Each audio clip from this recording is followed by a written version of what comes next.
I'm here to talk about some out-of-state investing. So just some quick information about myself. I graduated just a few years ago, and so still relatively new in this business myself. But I've been very fortunate to have worked on a lot of transactions at this point. As you can see, I was a nutritional science major and made a pivot into real estate. A big part of that was my parents are approaching retirement, and I'm trying to help set them up for a more comfortable retirement after that. So I'm licensed on both ends of the country, California and Georgia, at this point, and working here with Compass Commercial in Georgia with another boutique brokerage that specializes in investments out of state, and working with investors that are far away. And then I'm also a acquisitions person for a short-term rental company out there as well. Okay. And then this year I'm actually the 2023 commercial real estate chair for ARIA SF Penn. So I want to go through a quick exercise with you guys. So I'm sure all of you, being in this market and in this industry, have heard many horror stories about investing here, right? Who has heard of someone that cannot raise their rents? Just a quick show of hands, right? Okay. How about not being able to get a tenant that's not performing out, right? I think everyone can kind of relate to these different horror stories that we all are very familiar with, right? So pitfalls of investing in a market like this: rent control, right? You still have a moratorium in Alameda County. That's the only one in the entire country, and it's in our backyard, right? And it just got shut down again recently. You have a lot of red tape in a market like this as well, just to get anything done, whether that's permitting, ADU. That can be a really long, drawn-out process, also extremely expensive. And so investors are dealing with minimal returns, excessive tenant protections, higher barriers to entry. It's just not very favorable, and you don't get a lot of bang for your buck here. So why are we looking out of state, right? You have a lot of different advantages. You have higher returns, lower barrier to entry. Okay, it's very landlord friendly. So if anyone is messing around, not performing, not paying rent, then you have a lot of control as to how you want to handle your property and protect your income and your investment. Right? You also have a lot of out-of-state markets now that have a lot of strong appreciation and wage growth as well. So rents are going up, as well as property value, right? So you want to also move on these quickly.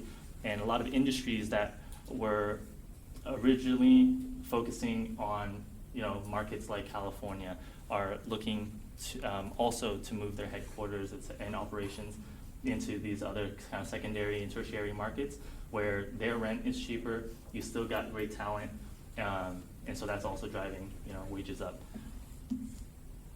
And then of course cheaper materials, services to get things done out of state as well. So what are the different challenges, right? Of course, it's far away. It's not something that you can just go and visit whenever you want to. There's an unfamiliar market and also culture. I'll touch a little bit more on that later. And so your due diligence is crucial. Be prepared that it's not as thorough as California, right? Here we have hundreds of pages of disclosures. Out there, you might have 10, just as an example. And so you're relying heavily on property management as well as other people. So it's critical that you get, you have a great team out of state that you're working with to protect your investment as well. So what exactly are some examples, right?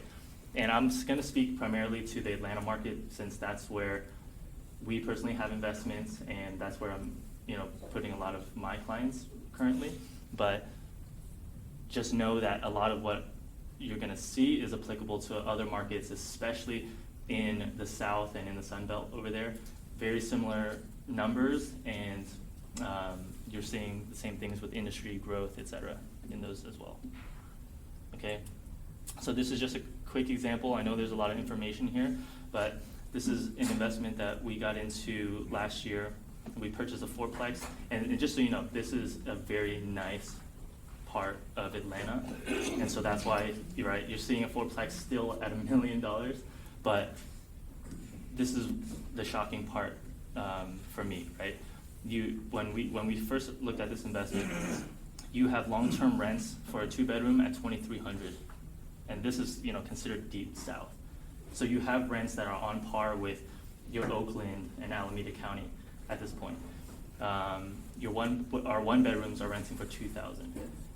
Okay, and then of course you have even greater potential if you're looking into a short-term rental or a mid-term rental kind of model, which this market also really supports that kind of tenant and guest profile, because you have a lot of healthcare, a lot of hospitals in this market, right? You have travel nurses, etc. They're always visiting all the time. You have a lot of students here. Just in Metro Atlanta, you have, I believe, 14 universities, and all of these universities are large universities, 30,000 plus. So that's a massive demographic that you can also be renting to. You have a lot of turnover, a lot of opportunity to continue raising rents. And then you also have the movie industry and entertainment, which the studio is the one that pays for a person's lodging. So they are willing to pay ridiculous amounts of money to stay for 3-4 months at a time, and that's, in my opinion, very stable. Yeah. Okay, so of course, I'm sure you can see that this is, since we purchased this last year, the interest rates are much lower, right? Which is also helping some of these numbers look good. But the thing that you can see, especially with this second example, actually I'll touch on that in a second. So our current numbers on this, we're making almost 8% cash on cash, right? That's on current numbers before we've done anything to the property. And so I'm working on deals here in the Bay Area, and people are actually trading at 1% cash on cash. That doesn't make any sense to me personally, and so lately I've been sending a lot of clients away from this market, because a toilet breaks, everyone talks about this, right? A toilet breaks, you're red, you're negative. How does that make any sense? This is an investment at the end of the day. You don't have to like it, you don't have to live there yourself. As long as it's cash flowing and performing, then, and it can beat anything here, then why not? And these numbers are also assuming management fees already in play. And these are all, both on the high end of management. So on the current cash flow, this is assuming 10%. They start at 10%. Of course, if you offer more units, then you can knock it down from there. If you go the short-term or mid-term rental route, people are charging 25% management. But even on the pro forma, in this example, which is assuming the short-term or mid-term rental rents, you're still making almost 20% cash on cash, and you're giving up 25%. Okay. Okay, so second example here. This is another one that we got into. Sorry, I should have changed the price here. So this is a 3-bedroom, 2-bath. We purchased this for $325,000, 25% down. And we actually locked in a 3.25 interest rate, 10-year ARM, because we don't expect to hold this one very long, right? This area has been improving drastically, and so we expect to get out of this maybe in 5 to 7 years anyway. And so it's just important to protect our cash flow in the short term. But as you can see, right, in this kind of example where you're purchasing a single family home, I just want to highlight that you're still making money and you're still appreciating, right? It's not very glamorous, but you can still do that. But of course, on the short-term or mid-term rental route, numbers are ridiculous. And this kind of deal, you can find 300, 400K deals all day, especially in these markets. If you want to look into the neighboring state of Alabama, you're going to be even in the 100 to 200K range, okay? And so how are we going to do this? So I definitely recommend that if you have not considered out-of-state investing before, of course it's very scary, but it's easy to do research from here, right? and there's a lot of data, there's a lot of resources that you can ask questions about now. Definitely recommend that you work with someone local. And this goes back to my point earlier where you have cultural differences and this is an unfamiliar market to you, right? People will talk differently, and that really does mean something. That's something I had to learn when I was trying to negotiate with people. Being on the West Coast, my accent, and I'm trying to talk to people in the South, immediately they're like, who the heck is this guy, right? And then also there's just a lot of local things that are also very different, right? In the South, you're dealing with more closing attorneys. Well, you're dealing with closing attorneys. You don't have escrow out there, okay?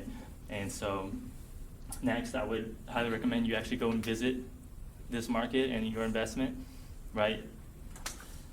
With so much interest that has been going into these markets, there are good agents, but you cannot rely entirely on these people until you have a chance to work with them and properly vet them, right? And so I still recommend don't do anything sight unseen. It's maybe a few $100 to fly out there round trip and see it with your own eyes, be there for inspections, etc. before you jump into anything, even if the risk is much lower, okay? I would explore different investment options.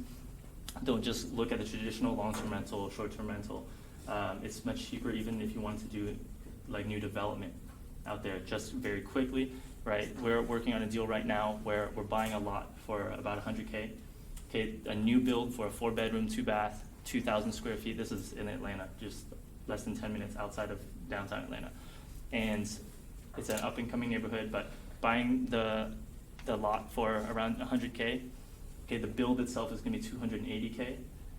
So we're all in after fees, etc., maybe $400, $415, $420, and we are expecting to sell at $600. So that, right, is a very low investment compared to here, and your return on that in the span of less than a year, 8 months, is astronomical compared to anything that you can do here. And going back to there's less red tape. There's not as many people, paperwork, whatever, standing in your way to make something like this happen. So another thing I want to mention is, right, make sure you do very detailed due diligence. They're not as thorough as inspectors, anything here, okay? And so make sure you don't skimp or try and rush that kind of process. From what I've seen, it's very easy to negotiate. I mean, assuming you have someone speak for you, it's very easy to negotiate different terms to protect yourself, whether that's longer due diligence period. Another thing, right, they're accustomed to 1% down or 1% earnest money. If you go 3% earnest money, they're probably going to take your offer, even if you're not the highest price. Okay, just as an idea. So, yeah, make sure that everything makes sense. Okay, this is still an investment, but the fundamentals are the same. Doesn't matter what market you're in. And then, I know that this is a high interest rate environment right now, and so over there, right, you can afford to buy something all cash, right? And so that way you can kind of mitigate how much you're affected by these interest rates right now. And then so just some quick list of other out-of-state markets that you might want to look into. And this is just from what I've seen from other investors, other agents, etc. Okay, Florida, Jacksonville, Tampa have been very hot. Kentucky, North Carolina, South Carolina, you have a lot of like medical industry, research, etc. going into these markets. Ohio, a lot of multifamily. It's cheap. You can buy a lot of units very quickly. Texas is a little bit more mature in my opinion. Sellers and buyers are very sophisticated, and so it's harder to find a good deal now, but still, relatively cheap compared to California. Alabama has also been growing very rapidly. A lot of like wage growth there. Tennessee, the Rockies have been very interesting. Indiana, and then, if you're gonna look out of state, why not look international as well, right? And then just real quick, right? This is the short-term rental team that I'm working with out there. Wei and Sujin are the ones that founded it, and then they recently brought me on since a goal of mine is to start building a pipeline of people and money from California into other markets. Okay, Sujin is also from the Bay Area, by the way. And then long-term rentals and development, these are my partners out there as well. Okay, so this is all my contact information is here as well as all of theirs. And I'll leave some time for questions. Yeah? Is Georgia a recourse state or a non-recourse state? What is? Well, I saw Florida up there. Yeah. So there's like, back when they had a lot of people buying in the market, so California's a non-recourse state, and which means a lot of people bought in Florida, and they had all these hurricanes and things wiped out their stuff, the market tanked, and then these people couldn't sell their homes. So when it's a recourse state, they can come after your home in California. If it's non-recourse like here, so we have 2 houses here, I default on one because my renters can't rent, they can't come after my home. But if it's in Florida, for example, I know for a fact that if you default there, they can come get your home here. So I don't know if Georgia's recourse state, so it's sort of Georgia is not. Yep. It's not it's only 12 states, and Georgia is not one of them. Which one? Georgia is not a non-recourse state. Okay. Based on from Google. I also heard North Carolina has non-refundable deposits. Like you put that deposit in, they get it whether you go through with the deal or not. I mean, do you know that? I don't. That's the trick, is like getting right. all that information of the pitfalls of that real estate culture, right? Yeah. So I think what I do remember about North Carolina, I believe you're right, that you can't take it back, but then they also have a lot of property that's like 100K. So what you have up for risk is about It's not 10,000 that- or something, Got it. yeah, or less. They may be a 1% state. Oh, too, yes, so- right. Yeah. Would you take us to a trade mission to Atlanta, Alabama? Yeah? Yeah. And since Think of this us. is since this is KARL, right? There's a very, very strong Korean demographic in Georgia as well. Yes. So Yeah, about Virginia. 2,400 Korean business. Yeah. Business. Oh, wow. In Country. Virginia.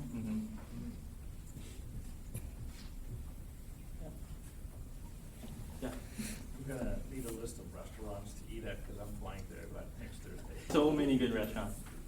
Yeah. So another thing that I like about Georgia is that it's a very consumerist culture there, and so I mean there's just like so many different real estate opportunities to get into. I think retail is also going to do really well there, but you also have just so much diversity in terms of food, other kind of stuff, because people want to make that money and then go spend it. I'm a lender, but I'm speaking for the real estate agents out here. Is there a referral program? Because you're speaking to us like we're going to be the buyers, Buyers. right? Mhm. So if they brought in a client, I mean, how does that look for a referral partner kind of deal? Would you do something like that? 100%. I think we'll 100% referral? go with standard. Okay. 25-30% referral. You got it. Yeah. That's nice. Yeah. Bring your client. Alex? I know this is not your specialty, but do they have any type of first-time homebuyer programs out in Atlanta markets? I'm looking into that right now because my sister is actually considering doing that. But I don't. As of right now, I don't think there are. Yeah. When you purchase there, do you feel like you need to use local lenders and? So they keep, everyone says that it's a very local lending market, but I've found Money that talks. it's not. Their rates are not very good. So even for the purchases that we made there, we used lender connections here. Yeah. I don't know if that's because the majority of the clients don't know any better, and so they're offering higher rates or Yeah, I actually something. use But the California lender for lowering and Yeah. purchasing it. Yeah. Yeah, right. Right. Mhm. Yeah. Okay. Thank you guys. You got business cards up there? Thank you, I'll send it out Wellington. later.